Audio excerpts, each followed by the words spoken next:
Buya Afwan izin bertanya, bagaimana pandangan Buya tentang hukum mengambil selfie di depan Ka'bah, kemudian diposting di media sosial? Dan bagaimana pandangan Buya mengenai kegiatan memposting aktivitas ibadah kita secara umum? Apakah itu perlu atau tidak? Membagikan momen ibadah secara terbuka di media sosial. Terima kasih atas jawabannya Buya. Wassalamualaikum warahmatullahi wabarakatuh. Waalaikumsalam warahmatullahi wabarakatuh. Posting diri, mungkin saya seorang laki-laki atau seorang wanita posting fotonya untuk diberikan kepada keluarga yang di rumah, anak-anaknya dan sebagainya, adalah sah-sah saja. Kalau untuk adiknya, anaknya, Umi, saya pengen Umi lagi di mana? Masa nggak boleh? Nah, tujuannya untuk kemuliaan, untuk kebaikan, sah-sah saja. Kecuali pamer kecantikan untuk diumbar di media sosial dan sebagainya, itu kan jadi punya masalah lain, bukan masalah postingan.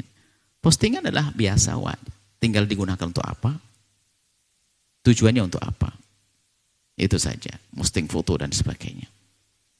Kalau tujuannya adalah jelek, ya jelek. Kalau tujuannya adalah untuk menyampaikan kepada saudara yang di rumah dan sebagainya.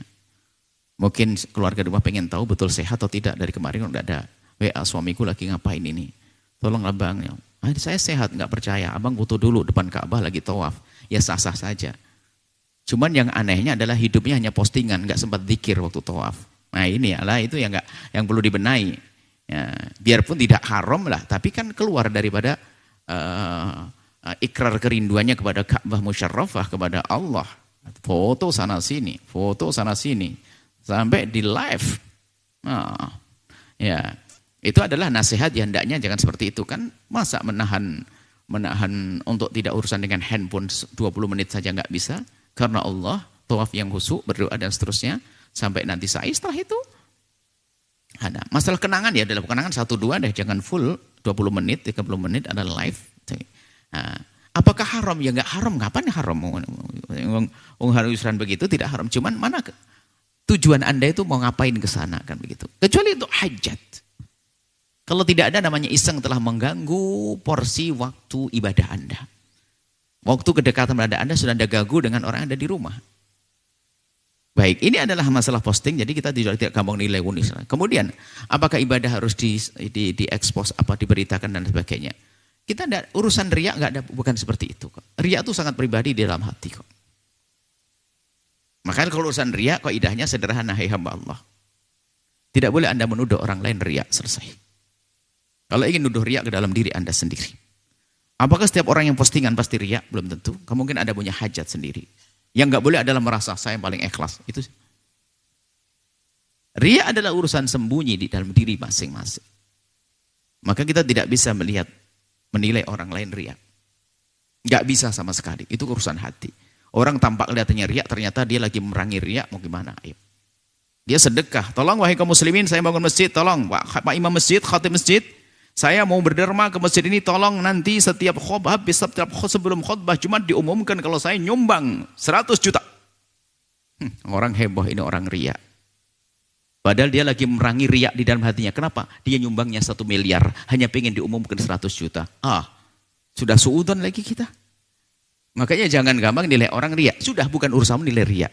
Orang posting dan sebagainya. Kalau beri nasihat, tapi menuduh riya dan sebagainya. Ibadah, tahajud, di posting sebagainya. Saya tidak tahu urusan. Yang jelas kalau dia riya akan rugi dia. Tapi bisa jadi dia ingin membuktikan ke ibunya, karena sudah ada kesepakatan kok kepada saudaranya. Pokoknya kalau kuliah ya, jangan lupa tahajudan loh ya. Iya Mi, akhirnya apa? Dia tahajud di live. Lebihnya lihat ibunya karena sudah perjanjian. Adapun keikhlasannya setelah ditutup tambah lagi 2 kali lipat. Itu ikhlas. Jadi live-nya hanya berapa menit, tidak live-nya lebih banyak lagi. Maksud kami adalah jangan biasa kita menuduh, menilai orang lain dengan penilaian yang negatif, yang tidak baik. Itu bukan sesuatu yang baik. Nah, hanya memang urusan ibadahnya hanya kita bisa menjaga ibadah kita. Jangan sampai ternyata sia-sia. Kalau Anda terpaksa, Anda harus menyampaikan pada orang, atau amal baik Anda itu Anda curigai, ternodai dengan keriaan, maka kembalikan dengan cara melakukan yang serupa, dengan cara yang berbeda. Itulah. Misalnya, Anda sedekah 5 juta, lah kok ketahuan orang. Ya Allah, saya pengen sembunyi ketahuan orang. Disebut lagi sama Pak Haji, ini diwan dari Haji Fu ini. Maka ya biarkan sudah diketahui orang, gak ada masalah. Kalau Anda curiga, kok saya senang banget di saat disebut. Berbinar-binar. Wah, senang banget di saat disebut. Berarti sudah masuk riya dalam hati. Caranya menghapus gampang. Oh, hei hawa nafsuku, kau senang tadi disebut depan orang banyak. Apalagi itu depan, kan kamu mau nyalonkan. Diam-diam langsung apa? Dari 5 juta, saya kali 5. 25 juta saya masukkan kelopak mesin, gak ada yang tahu. Bless.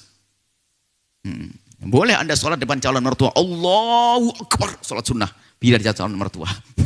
Tapi apa, hajar hawa nafsu. Enak aja kok sholat depan orang panjang-panjang setengah jam. Ayo ke kamar, kunci. 1 jam bisa enggak sholat. Gitulah. Gitu saja. Jadi jangan gampang nilai orang dengan nilai kejelekan. Kalau ternyata Anda melakukan satu amalan, kalau ternyata Anda mencurigai amal Anda itu akan terkena riya, maka segera tumpangi dengan cara yang berbeda. Itulah orang cerdas seperti Imam Ali bin Abi Thalib. Kalau sedekah, kalau berbuat baik, dia bagi dengan 4 macam. Yunfikuna bil-laili wan-nahari sirra wa alaniyatan. Warna-warni. Sesaat ditampakkan agar ditiru. Tapi yang disembunyikan lebih banyak daripada ditampakkan. Sirra wa alaniyatan. Ada kebaikan dilakukan dengan sembunyi, ada kebaikan dilakukan terang-terangan, ada kebaikan dilakukan siang hari, ada kebaikan dilakukan malam hari. Jangan monoton begitu saja. Bahkan jangan juga kalau berbuat baik sembunyi-sembunyi tok. Apalagi sedekah sirri. Maka ternyata memang hadis disebutkan oleh Nabi, sedekah yang paling hebat adalah sedekah sembunyi.